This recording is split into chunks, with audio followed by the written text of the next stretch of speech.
ओम शांति। मीठे बच्चे, तुम्हें नशा रहना चाहिए कि जिस शिव की सभी पूजा करते हैं वह अब भी हमारा बाप बना है। हम उनके सम्मुख बैठे हैं।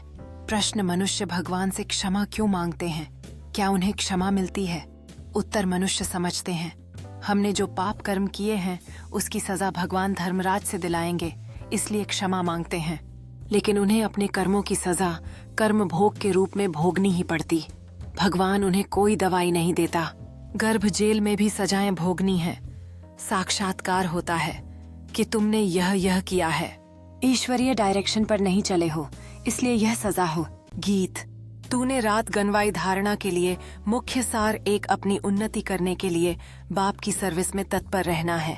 सिर्फ खाना पीना सोना यह पद गंवाना है। 2 बाप का और पढ़ाई का रिगार्ड रखना है। देही अभिमानी बनने का पूरा पुरुषार्थ करना है। बाप की शिक्षाओं को धारण कर सपूत बच्चा बनना है। वरदान सेवा करते उपराम स्थिति में रहने वाले योग युक्त युक्त युक्त सेवाधारी भव। जो योग युक्त युक्त युक्त सेवाधारी हैं, वह सेवा करते भी सदा उपराम रहते हैं। ऐसे नहीं सेवा ज्यादा है इसलिए अशरीरी नहीं बन सकते, लेकिन याद रहे कि मेरी सेवा नहीं, बाप ने दी है तो निर्बंधन रहेंगे। ट्रस्टी हूँ, बंधन मुक्त हूँ, ऐसी प्रैक्टिस करो। अति के समय अंत की स्टेज कर्मातीत अवस्था का अभ्यास करो। जैसे बीच बीच में संकल्पों की ट्रैफिक को कंट्रोल करते हो, ऐसे अति के समय अंत की स्टेज का अनुभव करो। तब अंत के समय पास विद आनर बन सकेंगे। स्लोगन, शुभ भावना कारण को निवारण में परिवर्तन कर देती है। अव्यक्त इशारे, रूहानी रॉयल्टी और प्योरिटी की पर्सनैलिटी धारण करो।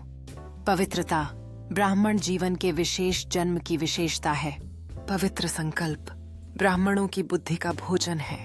पवित्र दृष्टि ब्राह्मणों के आंखों की रोशनी है। पवित्र कर्म ब्राह्मण जीवन का विशेष धंधा है। पवित्र संबंध और संपर्क ब्राह्मण जीवन की मर्यादा है।